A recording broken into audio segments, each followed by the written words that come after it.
welcome to JNR Ministry for Kids. Jesus used to tell the apostles and his friends that he was king. He told them that he would be raised on the third day.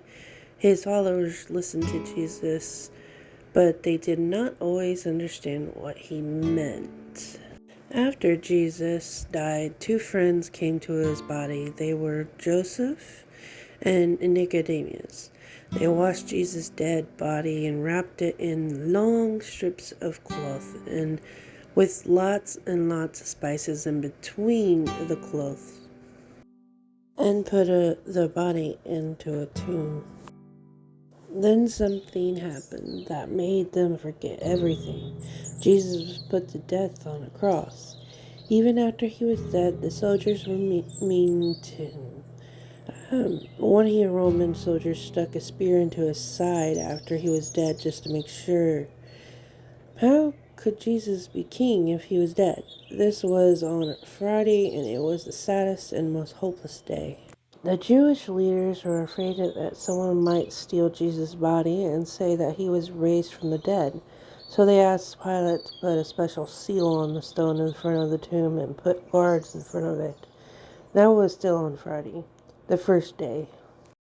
Saturday, the second day, passed, and all was quiet. Then on the third day, Sunday, some women sadly made their way to the tomb.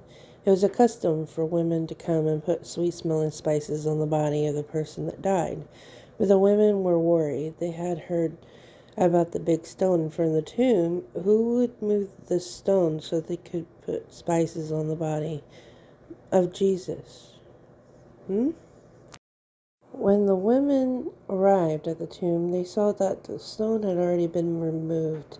A man dressed in white, an angel, was beside the tomb, and he said, "Don't be afraid. You're looking for Jesus from Nazareth, the one who was killed on the cross. He has risen from death. He is not here. Look, here is the place they laid him. Now go and tell his followers, Peter, Jesus is going into Galilee. He will be there before you. You will see him there as he told you before." This is what had happened just before the women had arrived. There was a violent earthquake, and an angel of the Lord came down out of the heaven like a lightning bolt. His clothes were as white as snow. The angel went to the tomb and rolled back the huge stone, and then he sat on it. The guards were so afraid that they couldn't move. Finally, they ran away to tell the Jewish leaders what had happened.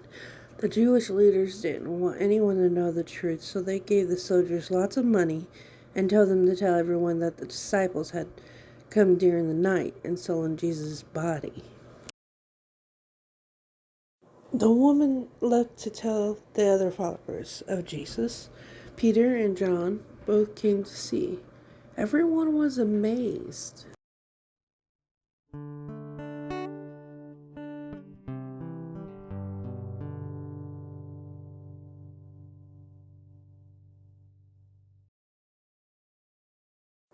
But one of the women, Mary Magdalene, stayed behind. She was in the tomb crying because she still could not understand how Jesus' body could be moved or could be gone. How could the tomb be empty? Maybe someone had stolen it. But Mary was not alone in the tomb. Two angels spoke to her. They asked her why was she crying, and she began to tell them about it. At the first, she didn't know who was speaking, but then she heard him say Mary. When she heard him say her name, Mary, it's like when she heard it, she said, Jesus, her teacher speaking. Jesus had come back from the dead. Jesus spoke to Mary and told her to go and tell the others that he could spend some time on earth with them, but that he would be returning to his Father soon. After Jesus rose from the dead, he appeared to many people. Two men were walking along a road talking about Jesus when he just appeared right there with him. His apostles had gathered, and he appeared right there in the room with them. He ate with them and even let them touch the scars he had from when he had been crucified. More and more people began to realize that Jesus was no longer dead. Jesus was alive.